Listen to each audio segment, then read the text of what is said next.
Okay, so hello everyone. I'm really happy to be here and to be talking to you. I will welcome any questions you can put into the chat. When I find a moment, I'll add in my LinkedIn profile. I don't know if many of you have got onto LinkedIn at all. Maybe some of you have had a look at it, but it's a professional networking site and I'm happy to connect with you. Um, and I'm really, like I say, really happy to be here and to talk to you about careers and CV writing and interviews. Uh, my career has been in HR, and in leadership roles in companies. And do you know what? I have been really happy in some roles. I bet you all have as well. Jobs where you've thrived and you've been really happy and laughed and felt positive and had fun. And I bet you've also really been unhappy in jobs.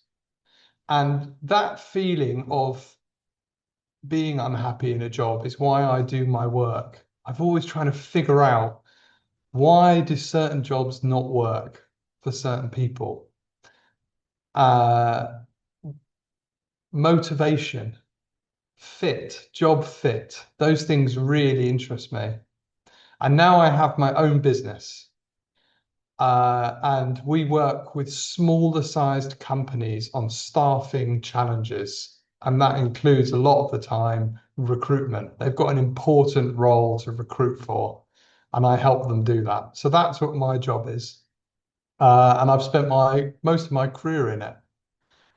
Sometimes I've also wondered why I'm doing it, and I should be a children's artist, or I should write books, or I should be a photographer, or something like we all do. I bet we sometimes think, oh, if only my life had gone left when I was 18 or something, maybe I could have been something slightly different.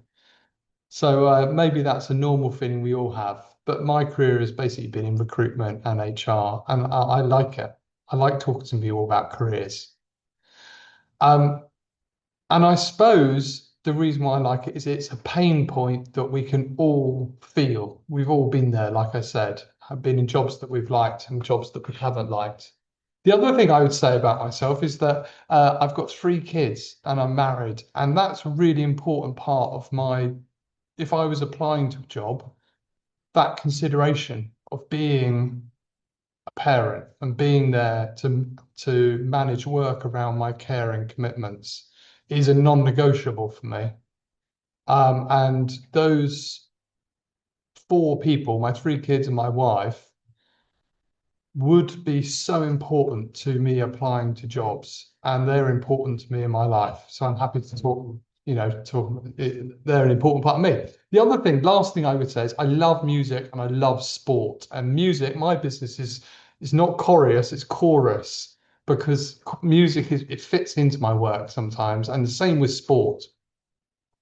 So on the first point, I always want to start before we going into CVs is starting your job hunt. It starts with you believing in yourself. It's so important. It doesn't start writing a CV thinking I'm crap. I've got nothing to offer. I'm feeling so unconfident. I'm feeling low. Of course, we all feel like that sometimes, but an employer probably doesn't want to really see that on your CV or when you're interviewing. And actually, it's in reverse. I want to know as an recruiter or as an employer, you at your very best. So, a question that I want to ask you to think about and sit on for a moment is, when has there been a time in your life, in your career, where you have felt at your very best? You've thrived, you've been in the zone. What were you doing? And it's funny because these aren't sometimes things where we're just at work. These could be playing with my children, or it could be doing a qualification while I had other things going on. I was really under pressure, or it could be playing a sport when you're young, or doing puzzles. What is it that you were doing where you were at your very, very best? And I wonder if there's an ingredient in that different examples that you might come to mind. Being around your loved ones, little ingredients that will allow you to write a CV and go into the job market more informed about where you can be at your very best. And if you are at your very best, you're more likely to deal with issues that come up. We work with people we don't like. You can struggle in your job hunt. You might be more likely to overcome that because you've got more clarity over where you can be at your best. You're more likely to make better decisions and deal with issues when they come up. Believe in yourself and be aware of your unique strengths and skills. You and your unique strengths and skills will outperform AI, a bot. In maybe in some ways. Obviously, they could maybe build a Rubik's Cube faster than you, or summarize 15,000 documents, but there's certain mixes of things that AI just can't do. And I think your advantage starts in your unique strength and skills. And that should be somewhere on your CV and should be clear to anyone you interview with. I wanted to bring this up because this is a really interesting slide that obviously looks rubbish, but is important. And it talks about this a success cycle that someone came up with. And we don't always sit in this heroic self where Anna, David, Amal, Mohammed is always going to feel heroic, positive, committed, clear. You know, it goes round in circles, and it's all right on your job hunt, whether you are male, female, what colour skin you've got, if you're small, if you're tall, if your nose is big, if your nose is small, it doesn't matter. Job hunting and looking for jobs and interviewing, one, unfortunately, is filled with bias, with subjectivity, which is really difficult for everyone. But it doesn't matter if your salary is £100,000 a year or £10,000 a year. Looking for a job is really tough, and it's a really tough environment right now. There are less jobs out there with AI, with markets all suffering in different ways because of everything that's happening in the world. A job like an accountant, which was historically really secure and stable, may not be secure and stable anymore. Just when you think pharmaceuticals was just thriving and prosperous, pharmaceutical companies are cutting their human capital needs. So I think it's all right as you go round this circle that it's natural. You can tell the people around you, your loved ones, do you know what? I'm exhausted today. I've been looking for jobs, and do you know what? I haven't heard back. It's a success cycle, not sex cycle, apologies, a success cycle that is natural and goes round. The other thing I just want to say before we even talk about CV writing is kind of like your unique skills and strengths, which I've got up here on the left. But careers is quite complicated and interesting. I wonder if I asked you, what did your mum and dad do? What did your parents do? Maybe that's irrelevant. But maybe we've got little things in us, in our DNA, where we've got unique skills. My mum's an accountant, and I now work with accountants. My dad was an unemployable, crazy artist, entrepreneur, and I am an unemployable, crazy, creative person as well. I've got these ingredients in us. So I wonder if you reflected on your timeline, what that would mean for you in your job hunt, how that could help you.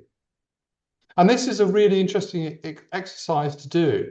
Map out your age, maybe according to every kind of 5 years or 3 years or however you want to work it out, and move up and down as you plot. When was a really amazing time? When was a not amazing time? And there was a philosopher, stroke occupational psychologist called Friedrich Nietzsche, who said, if you can map out the times where you have been at your best in your life, you felt happiest, and spot trends, that's the way to find a job where you will be happiest and have an advantage. But before we even look at that, what about things like your anchors or what you value, or the things that you satisfy? I could put the most amazing job in front of you right now, but if it means you can't pick up your kids from nursery school at 3 o'clock and you've got no one else to pick them up, you can't do it.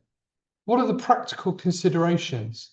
So careers, I suppose, is my point, they're complicated and it's difficult and it's constantly moving, just like the crazy world around us. Guys, maybe if I could just ask, who's with me so far? Just do a little funny face, maybe. While you do that, if you find a number, who's with me? If you put your hand, on the chat or raise your hand or anything I've said so far that rings true. I'm going to bring up my LinkedIn profile. Ebenezer, I love the name Ebenezer. Thank you for saying me. So anyway, let's go back to this. So from my current slide. Okay. Let me close that. So what do employers want? And this comes from a really important point of experience, guys. Do you know what they want is clarity, like I said earlier. I don't want to hear if I'm interviewing you the millions of things you don't want. People have got very short attention spans. We're simple. We're all kind of maybe grown-up children. I want clarity, who you are, what you want, what you're offering. A company generally want people that are honest, I think. It's one of the most attractive traits. So in an interview, if you don't know, don't put it down. Apparently, it's statistically 85% of people lie on a CV. They'll say their job title was senior manager, when in fact it was just not a manager, it was a manager, or they have a qualification when they don't. The problem is, it comes back to that point earlier, which I said about being in jobs where you're just not happy. I know you might need to pay the bills and you want food sometimes. It is as difficult as that. You want freedom. So you just want a job. But my goodness, honesty is something that's just really attractive. And that's attractive for you if you were going to work with me as a recruiter. If you ask me a question, do you know what? I don't know the answer to all of that. I'll tell you honestly, I just don't know, but I'll come back to you. Honesty, openness. And maybe it's just me. It's one of my core values is openness.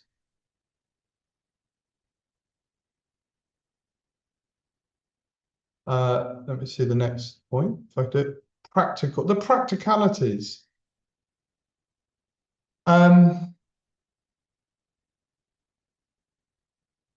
Yeah, I suppose this links in with things like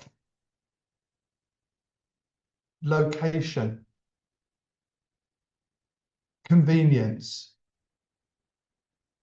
If you're in Brighton and you're looking for jobs in Brighton, that's really attractive for an employer. You're local, you're more likely to commute, you're more likely to be in the office if something goes wrong.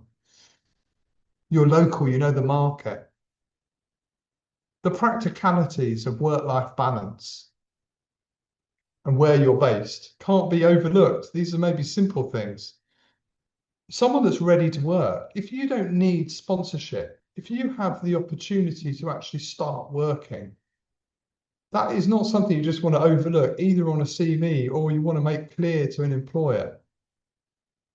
You are able to work legally full-time. Or in reverse, I am restricted on a post-study work visa, or I'm only able to work 20 hours a week. Put that there. That is exactly what an employer wants to know. And I think this last point is really interesting. I wonder if anybody here has ever worked in hospitality. Have you ever worked in hospitality? And in hospitality, is often overlooked in England. In places like Spain, Germany, the idea of working in a restaurant or hotel is, almost maybe more of a credible job than it is in the UK. But the term hospitality, I think, is absolutely amazing because it's all about customer service. So what you will want as an employer, if you're employing other people and you're sitting there, I would want to employ someone that's thinking about me, that's considerate. And maybe that starts with a CV. If you're going to send a 20-page CV to an employer that's got text and looks rubbish, everything is everywhere, I wouldn't say you're a very considerate person. And I think something that employers want is people that love customer service. They're thinking about the customer. They're thinking about the person that they're working with. They're thinking about who's reading this email. Someone who's considerate is thinking about stakeholders, people that they're working with around them. So you might have your own word for considerate, but I think that's a really powerful thing. Someone who turns up on time. And if you don't turn up on time, you acknowledge it, you apologize, you're honest.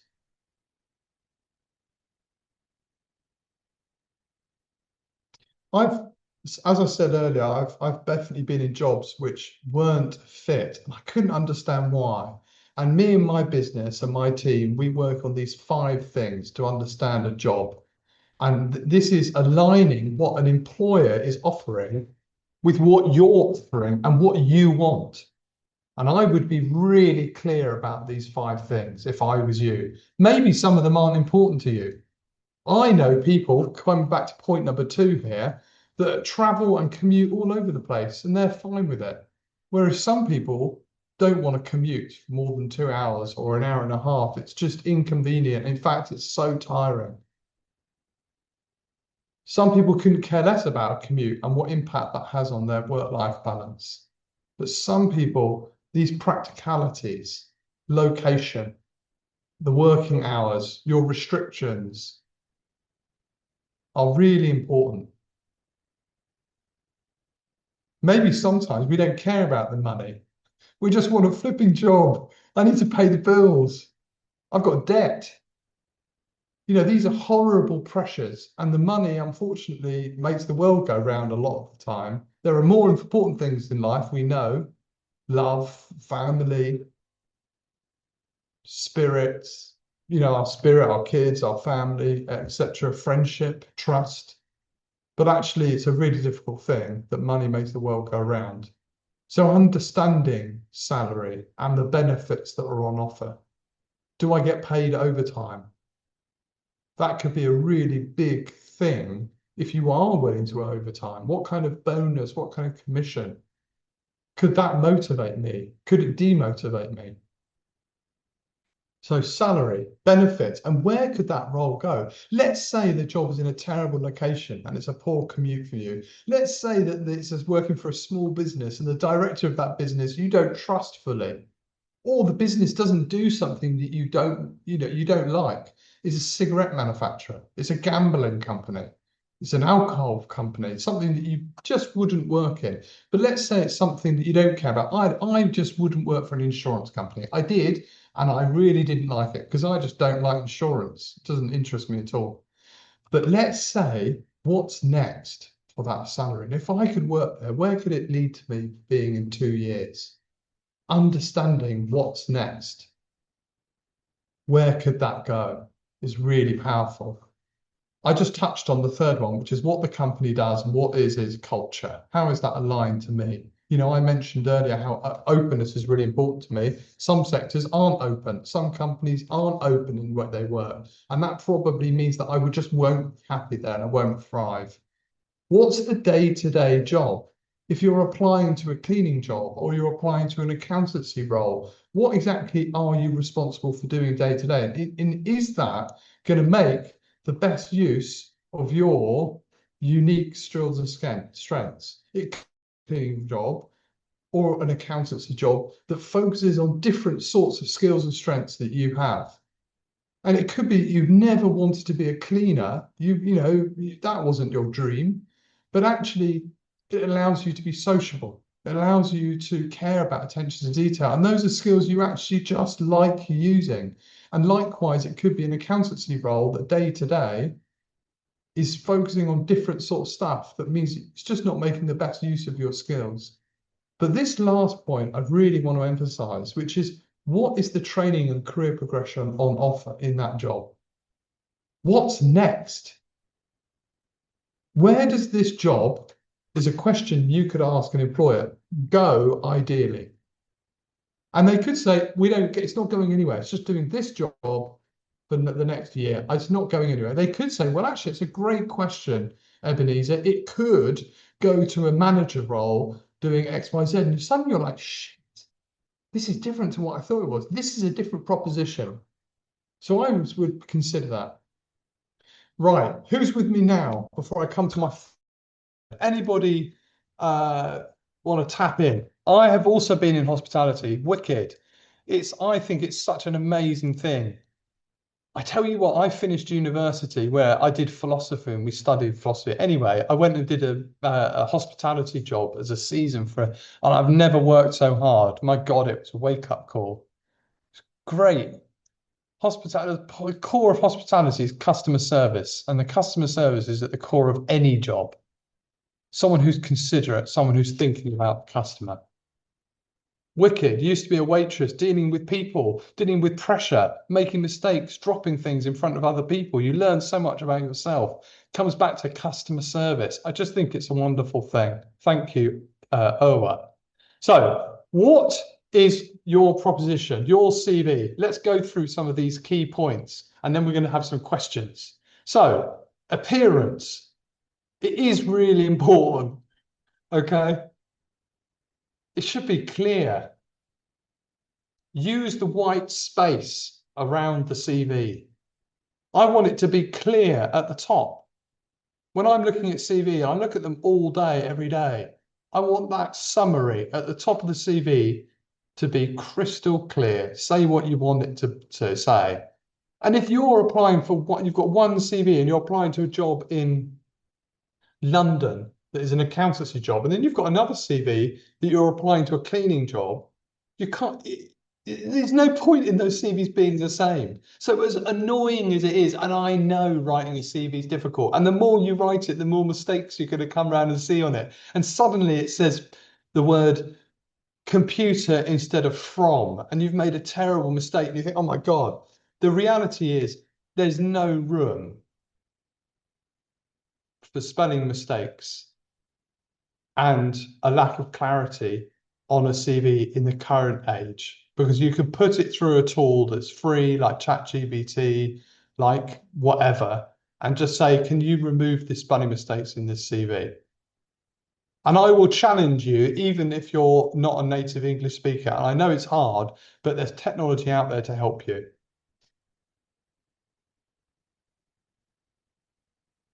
The personal summary, again, at the top. Clear on your experience and tailored to the job. So simple, but those are 5 things. And I want to just use an example. When we talk about considerate, I want you to imagine you're a hiring manager now, and I'm going to show you some CVs.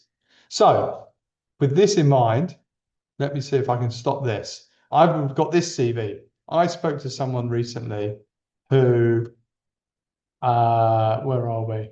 Launchpad Collective, who he sent me the CV, and I said Rani. I've obviously made this name up. It's not his real name. I said to him, Rani, I remember we spoke about a year and a half ago, and your CV looked not good. The spacing was all over the place. And he said, oh, it must have been reformatted by the company, the job site, Indeed and CV Library, which it does. They do those, and they reformat them. So he said, I'll send you my CV. This is what I mean. It's not a terrible looking CV, but one, what do you think, guys? I think that things like this, that where the lines, why wouldn't that be like that? Why is it all hunched over to the left? Why not use more of this page to shorten the CV? Your CV really shouldn't be over 2 or 3 pages max. And do you know what? If it's longer than that, people don't look at it. I've spent years on my website and the messaging, and do you know what? People will go on it for 3-5 seconds and they'll make an opinion. And actually, and this comes back to the point of it's harsh, a job search. Often people make a quick look. If, in my opinion, what do you guys think of this CV? I think it's all right. At least it's short, it's to the point. But I don't like the fact that they haven't used the full width of the page. And I don't think it's really attractive. But anyway, that was one I wanted to show you. I had a specific conversation with this guy and said, Send me your CV. It seemed like the lines were cut out, and lo and behold, it's all crunched over on the left. Anyway, here's another CV. Let's look at this one. You think about when I talk about considerate, who's looking at this is a very busy, stressed recruiter or a very busy, stressed hiring manager that has a gap in their team, an empty seat. And that gap means that there's more work and pressure on their other team members who might have been long standing. They could lose those people if they don't find this technical person. So here we go. Central London, willing to relocate. That's good. Are you based in Brighton? Would you relocate? If you're applying to a job in Exeter, I would say willing to relocate to Exeter, seeking to relocate to Exeter. So make the CV bespoke. I just thought this was basically a bit hunched up, a bit busy. What's all this bold bit? I thought it was a bit long. And you can see here that this person has applied through CV Library and they've got this little CV Library logo here. I like the fact they put in their interests here. I spoke to someone earlier that had weight training on their CV and I thought that was cool, weightlifting. They've got their education, but it doesn't stand out. I mean, it's not beautiful, in my opinion, and it's a bit long, 4 pages. What's good, when I was talking to the Launchpad Collector about this session, they were saying what will be picked up by CV software. Most of the companies I work with, the small companies, they don't have AI CV software tools like this, but maybe it's good to add in things like the technologies you've worked in. I would always be clear what the company does. If you might have not been just an accountant, accountancy firms like this person, you might have worked at a technology company. You might have worked at a huge business back in Syria or in Ukraine, and you can't just assume that we know what that company did. And it could be that what that company does is perfect for the role you're applying to, but you can't assume that that busy person knows. So if you're applying to an engineering firm and you work for an engineering firm in Syria or Ukraine, put it in. Small sized manufacturer of bathroom parts, and I'm applying to this job. That could be the difference between being successful and not successful. In my opinion, I thought this looked a bit lazy, or just writing all of this like that. I don't know what you guys think, but it's not really pretty. And if you're applying to an accountant job where you're presenting work all the time, well, I don't know. I think that's something to consider. Because the person who's reviewing this will be a busy accountant manager who wants to go home on the weekend, wants to spend time with their wife and their kids. And what this tells me is I might have to be reviewing work for this person. Look, that should be spaced. If that's spaced, be really. You can just put this through a tool like Copilot or ChatGPT and say, summarize this paragraph in 5 lines.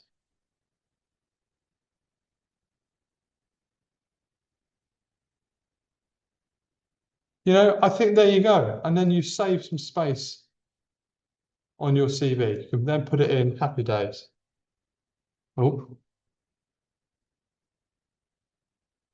But anyway, so use the tools, avoid those kind of, and make sure everything's the same. Put it in Arial, put it in 10.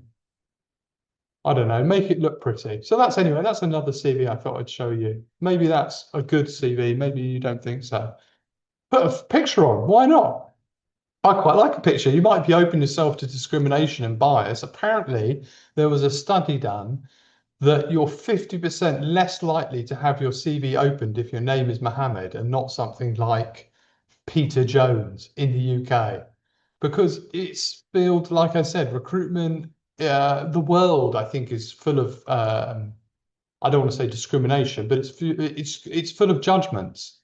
So if you put your photo on, I think it's a nice thing with a smiling face. I'm sure there's statistics about maybe open rates, but that's for you to consider. I wouldn't. Definitely don't put things like your health record. I had depression for 3 years. You don't need to put that on your CV. Likewise, you don't need to put your date of birth. There is protected rights. Keep it simple, short. Can start at short notice. Love that. Seeking work in Dubai. Short paragraph. The reason why I added this is it's not that clear, in my opinion. Anything you want to use white space, you want to cut things down. And I just thought, again, it's not really pretty. What's the employer? It makes you look. I don't know. I didn't think that was that pretty. Here's one that I thought was good. See the difference in feel as you look at the CV? In my opinion, email, telephone number, location, bang. London, they've opened it up as well. They're more likely to get opportunities. This person could be based in South London, which is nowhere near the employer in North London, but they're just opening up their opportunities. Clear, management accountant. 3 little paragraphs about who they are, what they've been doing, area of expertise, and these little subtitles compared with this one, which I just showed you, you might have thought I was being a bit harsh, but it's not so clear as this one, what the name of the company is, what their job title was, their dates of employment. Look, I can see they're made available immediately. It's clearer. It looks pretty. Education down the bottom. It's 2 pages. That's it. And if someone who's highly experienced, senior manager, C-level individual, CEO can do it on 2 pages, so can anyone else, in my opinion. I think that's all the CVs that I wanted to show you.